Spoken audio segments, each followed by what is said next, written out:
Eto na ang SPG as in Super Pasko Ganun.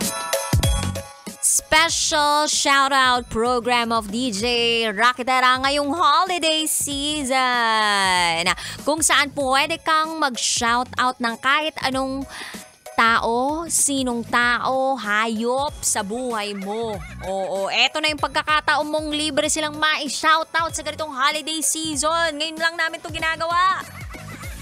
Kasi nga mahal namin kayo at alam namin malayo kayo sa mga mahal nyo sa buhay. Ay, nag-assume lang pala kami doon. Okay, una sa lahat gusto ko munang batiin pala ng shoutout to you guys. Kuya Rox, Papi Yuli De Leon.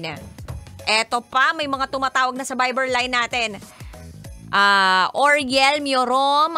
Sir Edward de la Cuesta, napakagahusay na photographer niyan. Oo. Eto din, shout out kay Joy Teodoro. Dapat siya yung caller natin eh. Kaya lang, medyo parang robot yung datingan ng boses niya. So, hindi po natin inaalaw yon. Quality control tayo for tonight's video.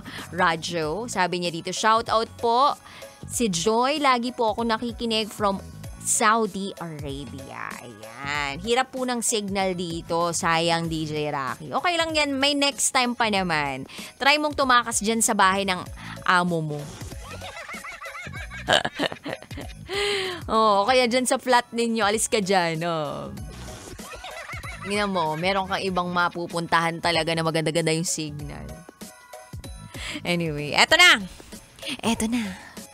na ang ating SPG as in Super Pasko Ganun. Shoutout from Don Feria.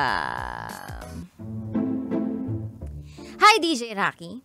Naka-tune in kami ng asawa kong si Shira Ana Salazar habang umiinom ng beer. Ang ganda-ganda ng mga music mo. Shoutout po sa amin dito sa Barangay Manresa, QC. At alam mo ba, kabisyo, na sa tuwing nagme-message itong si Don Borabog Feria, ang lagi niyang sinasabi dito ay tumatagay sila ng kanyang misis. Siguro masarap din talagang bandingan yung parehas kayo nag-iinom ng asawa mo. Feeling ko, nung naging kayo, isa yan sa naging factor kung bakit kayo naging malapit sa isa't isa. Sa iba kasi, yung inuman, may kasamang awayan yan eh. Pero kayo, tinan mo naman. Dahil sa inyong tagayan, tumatagal ang inyong relasyon.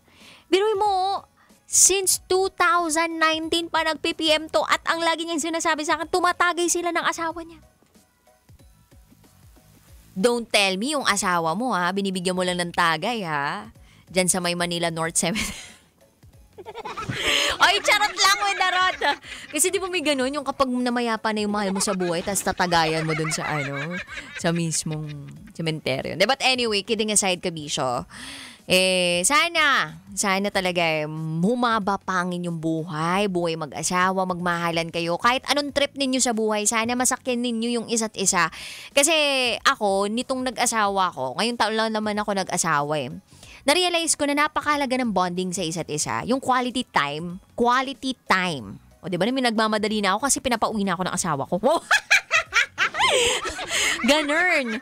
Kailangan ng quality time. Kaya ikaw, kabisyo, magbigay ka ng quality time sa lahat ng mga asawa mo. Ay, isa lang pala yung asawa mo. Ayan, charot na darot. Anyway, kabisyo, bukas ulit magsama-sama tayo alas 9 ng gabi hanggang hating gabi kapiling ang Basa Princess ng Love Radio. DJ Rocky Tara, dito lang yan sa 90.7 Love Radio. Ramdam na ang Pasko sa Love Radio. Basic!